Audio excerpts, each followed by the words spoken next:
Hi, I'm Bradley Priest. I'm the CTO and co-founder of TradeGecko. We're a Singapore headquartered company. We build inventory and order management software for wholesale businesses.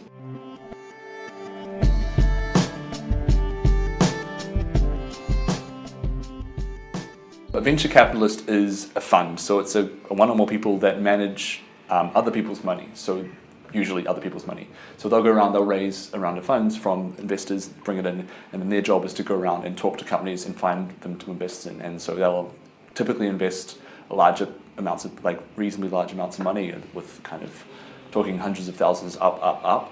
Where an angel investor is a single person who's got their own personal cash, and they want to get involved with investing, and so they're still making investments into the companies. Usually it's at a smaller rate, but there's a lot less red tape because it's someone you just need to kind of have a chat with one person and get them to understand and prove to them that this is a good thing. And so often it's actually around proving out the people, get them to like you and to go and understand the process. There's multiple answers to the question, so it really depends what stage you are. So at an early stage company, it's really about going out, proving a bit of traction with a customer, that you've got customers that need your problem, and that there is a way to monetize that and really solve the problem. And so you go out and you're talking to investors, you're talking to VCs, you're talking to angels investors, and you're selling them some basic kind of customer stories, but you're selling them your story, selling them the vision of how you can turn this into something much more about how you can grow and become a really exciting company. So kind of Series Seed is very much about the story. Series A is still quite a lot about the story, but you really need to have some numbers in place. When you start getting to the B, C, later ones, what investors really need to see is solid growth paths with real numbers. So you've got to have kind of 6, 12, 18 months worth of data that shows an up and to the right sort of graph. And so as you grow and get larger and grow more mature, it becomes less about the story and more about actual real numbers. You've still got to be telling a good story, as a lot of the time when you're growing, it becomes acquisition strategies, or how you're going to convert these customers into revenue.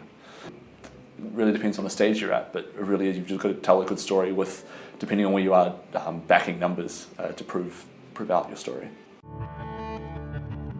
So a pitch is when you're going out and you're sitting in front of a possible investor and you're telling them the story. Usually you're sitting there with a pitch deck, so kind of a slideshow between, maybe you want about 8 to 12 to maybe 20 slides, so maximum. And so what you're doing is you've got a certain amount of time to tell them the story and try and convince them to invest in your company. You're telling them the what, who you are, the problems you're solving, the customers you're helping, your revenue strategy, and then what your future growth plans are. So then you're telling them a story. So the pitch is really about really getting these investors to understand who you are, what you're doing, and why you're going to be amazing. It varies. You can have your elevator pitch, which you're inside of an elevator. How do you tell someone everything about all the important things about your company in 15 seconds?